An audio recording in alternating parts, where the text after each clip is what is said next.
بسم اللہ الرحمن الرحیم عن انس ان رسول اللہ صلی اللہ علیہ وسلم قال لا تقوم الساعة۔ حضرت انس رضی اللہ عنہ سے روایت ہے، رسول اللہ صلی اللہ علیہ وسلم نے ارشاد فرمایا قیامت قائم نہیں ہوگی حتی لا یقال فی الارض اللہ اللہ، جب تک کہ زمین میں اللہ اللہ کہا جائے گا۔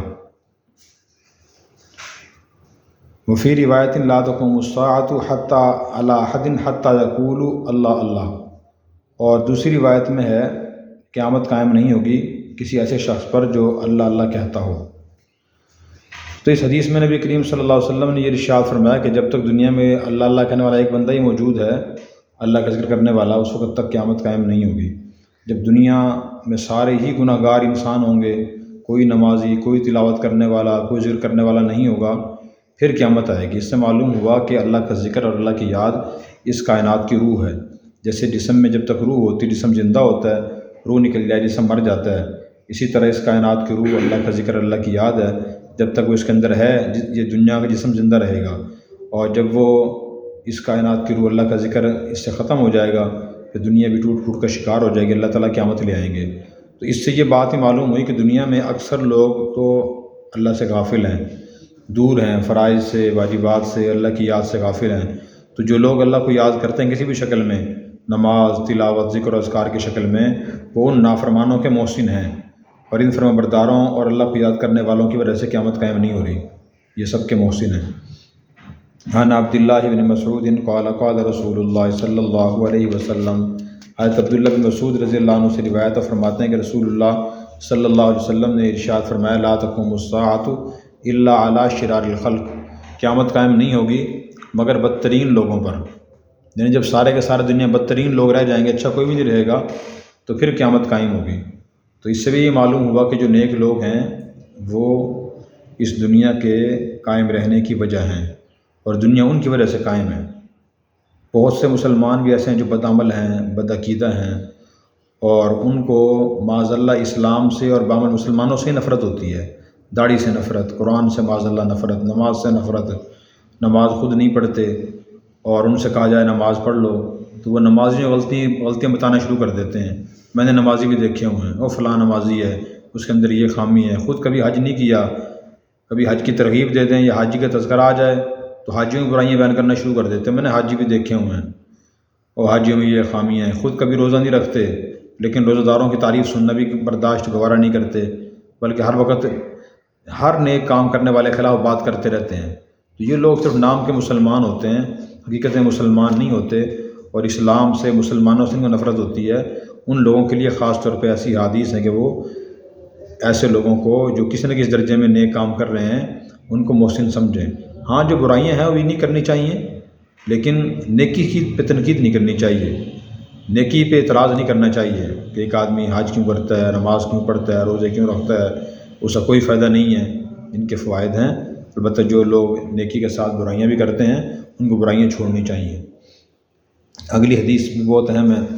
عن عبداللہ بن عمر قال قال رسول اللہ صلی اللہ علیہ وسلم، عبداللہ بن عمر سے روایت فرماتے ہیں کہ رسول اللہ صلی اللہ علیہ وسلم نے ارشاد فرمایا یخرج الدجال فیمکث 40 لا ادری 40 یوما او شہرا او عاما، حضور نے فرمایا کہ دجال نکلے گا، پھر وہ رہے گا 40، میں نہیں جانتا کہ آپ نے 40 دن فرمایا یا 40 مہینے فرمایا یا 40 سال فرمایا۔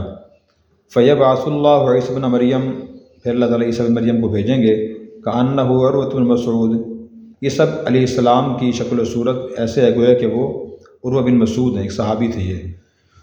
فیطلبہ، عیسی علیہ السلام دجال کو تلاش کریں گے، ثم یمکث فی الناس 7 سنین، پھر دجال کو قتل کرنے کے بعد عیسی علیہ السلام لوگوں میں 7 سال تک رہیں گے۔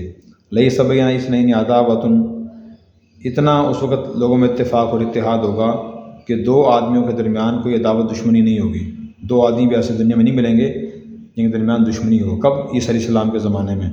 ثم یرسل اللہ ریحا باردۃ من الشام، پھر اللہ تعالیٰ ٹھنڈی ہوا بھیجیں گے ملک شام کی طرف سے۔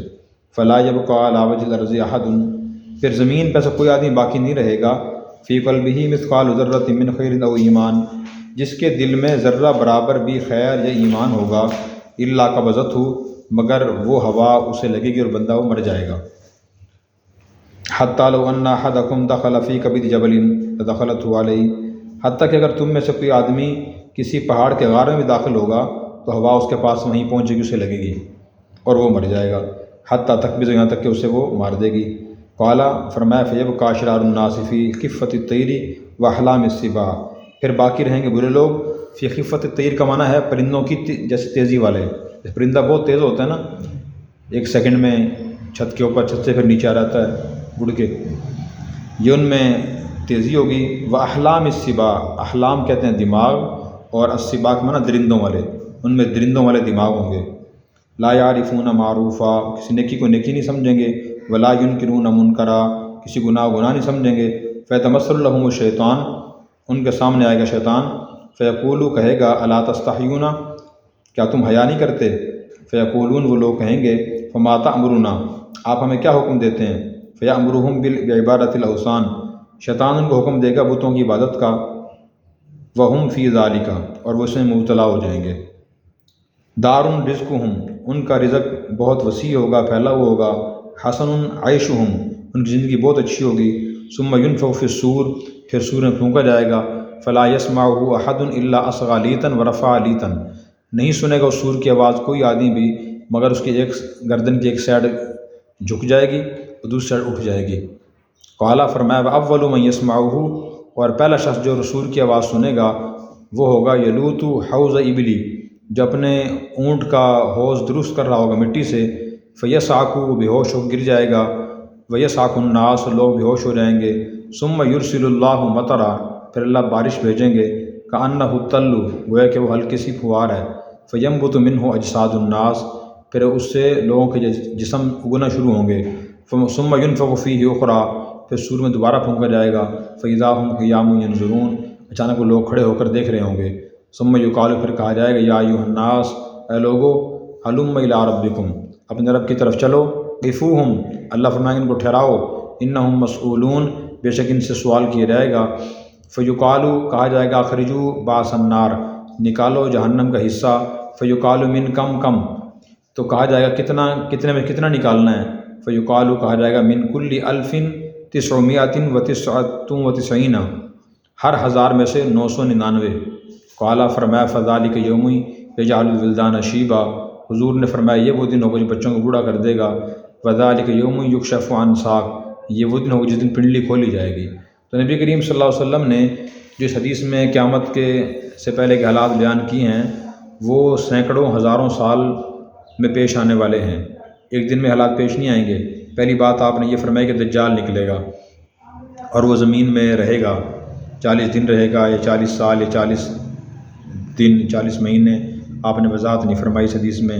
پھر عیسی علیہ السلام تشریف لائیں گے، عیسی علیہ السلام دجال کو قتل کریں گے، اور قتل کرنے کے بعد عیسی علیہ السلام پھر حکومت فرمائیں گے اور 7 سال حکومت فرمائیں گے۔ اس وقت ہر طرف خوشحالی ہوگی، امن اور اتفاق اور اتحاد ہوگا، دنیا میں کوئی بھی دو آدمی ایسے نہیں ہوں گے جن میں نا اتفاقی ہو اور دشمنی ہو۔ پھر اللہ تعالیٰ ملک شام کی طرف سے ایک ٹھنڈی ہوا بھیجیں گے، اور جس شخص کے دل میں بھی ذرہ برابر ایمان یا نیکی ہوگی، ہوا اس کو لگے گی اور وہ نیک آدمی فوت ہو جائے گا۔ حتیٰ کہ کوئی آدمی ایک غار میں ہوگا تو ہوا وہاں بھی جائے گی اور اسے لگے گی اور وہ آدمی وہاں فوت ہو جائے گا۔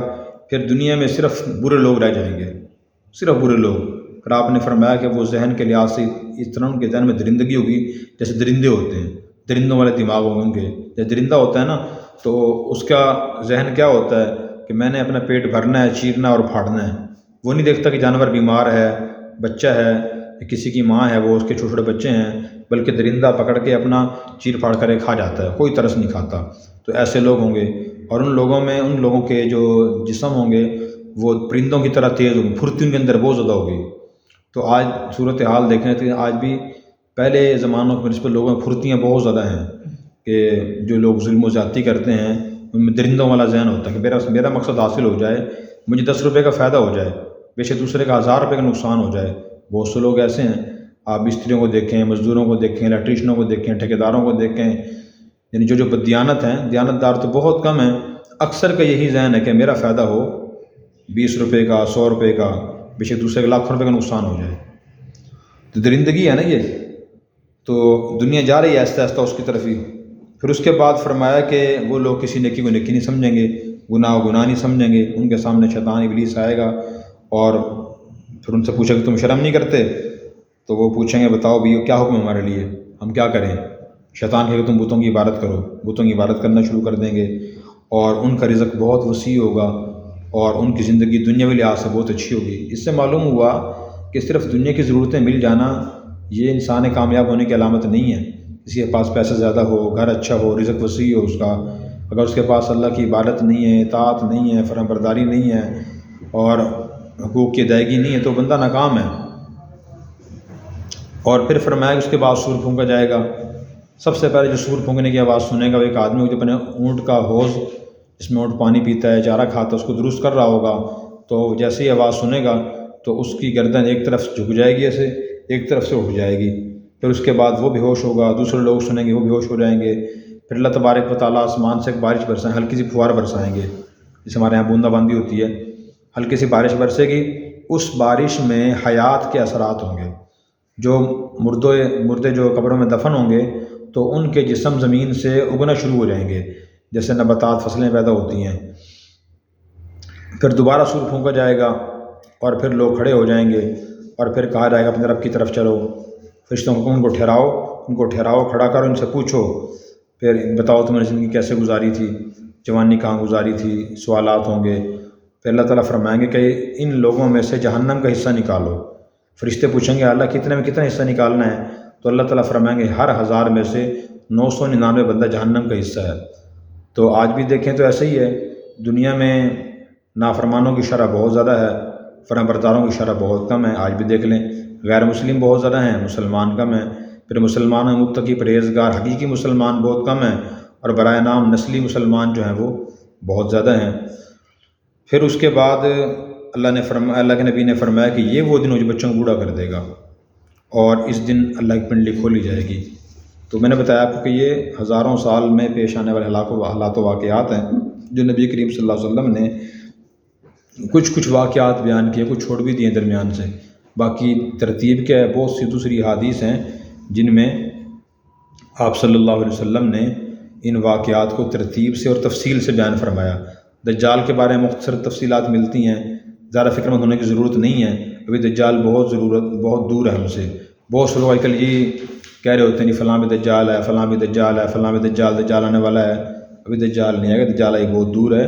ہمیں جو ضرورت آج کل ہے وہ اس بات کی ضرورت ہے کہ ہم فکر آخرت پر اندر پیدا کریں، اپنی زندگی کو دین کے مطابق گزارنے کی کوشش کریں۔ اللہ تعالی ہمیں عمل کرنے کی توفیق عطا فرمائے۔